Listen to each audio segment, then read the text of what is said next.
وبركاته. الحمد لله الأكرم الذي خلق الإنسان. اللہ تعالیٰ سامنے والے کے دل میں تمہارے لیے محبت ڈالتا ہے. ایک روایت میں آپ صلی اللہ علیہ وسلم نے فرمایا جس نے پہلے سلام کیا، جس نے سلام میں پہل کیا اسے 90 نے کیا. کتنی؟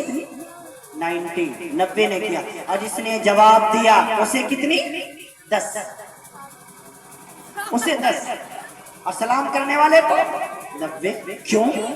ایسا کیوں؟ کیونکہ سلام کرنے میں اپنے آپ کو چھوٹا بنانا پڑتا ہے. اگر سلام میں پہل کریں گے تو اپنے آپ کو چھوٹا بنانا پڑے گا، اپنے آپ کو جھکانا پڑتا ہے، اپنی ناک نیچی کرنی پڑتی ہے. اے لوگوں، اس کا اجر رب العالمین یہ دیتا ہے کہ اللہ تعالیٰ سلام میں پہل کرنے والے کو 90 نیکیاں عطا فرما دیتا ہے اور جواب دینے والے کو 10 نیکیاں. آپ علیہ السلام نے فرمایا لوگوں تم ایک دوسرے کو سلام کرو، ہاں تم سلامتی میں آ جاؤ گے. اللہ تعالیٰ نے اپنا ایک نام، اللہ کا نام ہے سلام. اللہ کا نام ہے، اللہ تعالیٰ کے 99 نام ہیں، ان میں سے ایک سلام ہے. یہ اللہ کا نام ہے. اللہ نے اپنے ناموں میں سے ایک نام اس امت کو عطا فرما دیا اور فرمایا اگر تم سلام کو پھیلاؤ گے تو اللہ رب العالمین تمہیں سلامتی عطا فرمائیں گے. کتنے اچھے لفظ ہیں. السلام علیکم، اللہ تعالیٰ تم پر سلامتی نازل فرمائے.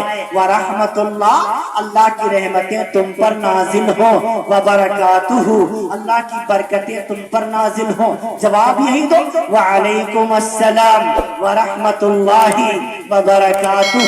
اللہ کی سلامتیں آپ پر بھی ہوں، اللہ کی رحمتیں آپ پر بھی ہوں، اللہ کی برکتیں آپ پر بھی ہوں. دیکھو کتنی اچھی دعا ہوگی. ملاقات ہوئی، مصافحہ کرو، مصافحہ کرو، ہاں دعا پڑھو. یغفر اللہ لنا ولکم، اللہ تمہاری بخشش فرمائے. جواب میں کہ یغفر اللہ لنا ولکم، اللہ آپ کی بھی بخشش فرمائے اور ہماری بھی بخشش فرمائے. آپ علیہ السلام نے فرمایا اگر کوئی مسلمان، بہت غور سے سننا، اگر کوئی مسلمان ایک دوسرے سے ملاقات کرتا ہے اور ملاقات کرتے وقت سلام کرتا ہے، پھر اس کے بعد مصافحہ کرتا ہے اور مصافحے کے وقت دعا پڑھتا ہے یغفر اللہ لنا ولکم، وہ اپنے ہاتھوں کو الگ نہیں کر پاتا ہے کہ اللہ دونوں کی مغفرت فرما دیتا ہے. سبحان اللہ. کیا فرمایا؟ تم آپس میں مصافحہ کیا کرو، اللہ تعالیٰ تمہارے دل سے کینہ اور حسد اور جلن اور تکبر اور عجب اور بڑائی نکال دے گا. ہم نہیں کرتے. لوگوں سلام عام کرو. پیارے آقا نے کیا فرمایا؟ من تمسک سنتی عند فساد امتی فلہ اجر 100 شہید. ایسے وقت میں جب میری سنتوں کو گھروں سے نکال دیا گیا ہو، کوئی میرا امتی میری ایک سنت پر عمل کرے گا تو اللہ تعالیٰ اسے 100 شہیدوں کا ثواب عطا فرمائے گا. 100 شہیدوں کا ثواب. یہ سلام، یہ میرے نبی کی بہت بڑی سنت ہے.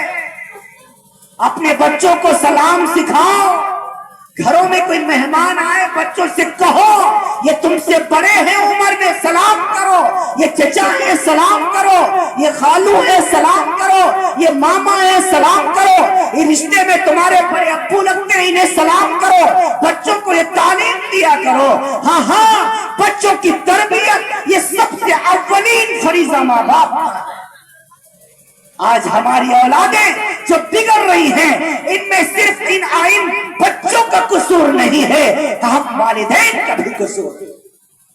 اگر آج ایک امت کی بیٹی، اگر آج ایک امت کا بیٹا غلط راہ اختیار کیے ہوئے ہیں تو یاد رکھیے ماں باپ کی تربیت میں کمی رہ گئی ہے. اس نے اس کی اچھی تربیت نہیں کی، اس نے اس کو سمجھایا نہیں، اس نے اس کو سکھایا نہیں کہ بیٹا اپنے بڑوں کے ساتھ کیسے تعلق رکھے جاتے ہیں، اپنے بڑوں کے ساتھ بات کیسے کی جاتی ہے.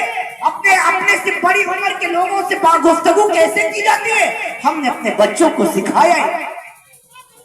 لوگوں اپنی اولادوں کو دین کی تعلیم دو، ورنہ وہ دن دور نہیں ہمارے بچے ہماری بچیاں ہمارے ہاتھوں سے نکل جائیں۔ آج یہ رونا ہے امت کا، آج ہماری بہنیں برباد ہو رہی ہیں، ہمارے بھائی بھی آج ہمارے ہاتھوں سے نکل کے چلے گئے۔ کون کون سی بات بتائی جائے، کون کون سے عنوانات پر بیانات کیے جائیں، علماء اسلام آپ کو بار بار سمجھاتے ہیں۔ خوشی نگر یا یہ بہار اور یوپی کا بارڈر پڑتا ہے، گورکھپور سے تقریباً 70 کلومیٹر دور میرا اکثر جانا رہتا ہے۔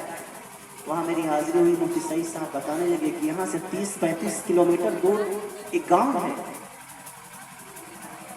وہاں لوگ اپنے دین سے پھر رہے ہیں، بیٹیاں برباد ہو رہی ہیں، نوجوانوں کے اندر سے شعور ختم ہو گیا، علماء کے قریب نہیں آتے، مسجدیں ویران ہو گئی، مدرسوں میں تالے لگ گئے، لوگ ایک دوسرے کے ایمان کی فکر نہیں کرتے۔ میں نے کہا میں چلوں گا، طے ہوا، صبح کا وقت تھا، مفتی صاحب سے میں نے کہا کہ گاڑی منگا لیجئے، ظہر انشاءاللہ وہیں پڑھیں گے۔ ایک صاحب تھے ان کے جاننے والے، فون کیا کہ میں آ رہا ہوں، اور ایک حضرت آئے ہیں لکھنؤ کے قریب سے، لہٰذا ان کو ساتھ لے کے آ رہا ہوں، انہوں نے اجازت دی۔ جب میں اس گھر میں پہنچا، بہت یہ باتیں کہنے کی نہیں ہے لیکن میں کہہ رہا ہوں، دیکھو امت کیا کر رہا ہے۔ جب وہاں بیٹھا، چائے شائے پی، اس کے بعد انہوں نے ایک پرچہ ہمارے ہاتھ میں دیا، ان بابا جی نے جن کی عمر تقریباً میرا خیال ہے 60 پلس ہو گئی ہوگی، 60 سال کراس کر چکے ہوں گے، ایک پرچہ دیا، کہا حضرت جی اس میں ایک سوال لکھا ہے، اسے آپ پڑھ لیجئے، پھر اس کا جواب اس کے بیک سائڈ لکھ دیجئے گا۔ مسلمانوں ہم نے جب اس میں جو لکھا ہوا تھا جو پڑھا تو ہمارے پیروں کے نیچے سے زمین نکل گئی۔ یہ تو پہلے بتا دیا تھا مفتی صاحب نے کہ یہاں دین نہیں ہے، لوگ شریعت نہیں جانتے، اسلام نہیں جانتے، ایمان سے کوئی واسطہ نہیں ہے، لوگ مرتد ہو رہے ہیں، اپنا دین چھوڑ رہے ہیں، اسلام سے پھر رہے ہیں، بچیاں برباد ہو رہی ہیں، بچے بھی متنفر ہو رہے ہیں، لیکن اتنا میں نہیں سمجھتا تھا کہ لوگ صحیح ذات تک گر جائیں گے۔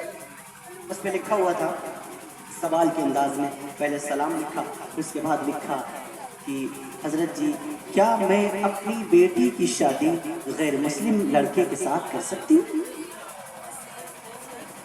یہ ایک ایسا سوال تھا جو ڈوب مرنے کا سوال تھا۔ میں اس سوال پڑھ رہا ہوں، پھر بابا جی کو دیکھ رہا ہوں اور حیرت سے دیکھ رہا ہوں، غصہ بھی آ رہا ہے اور کچھ حیرت بھی ہو رہی ہے کہ کوئی کوئی بے وفا نہیں ہوتا، کچھ تو مجبوریاں رہی ہوں گی، یہ سوال کوئی ایسے تھوڑا ہی کرے گا۔ میں نے کہا مفتی صاحب آپ مجھے کہاں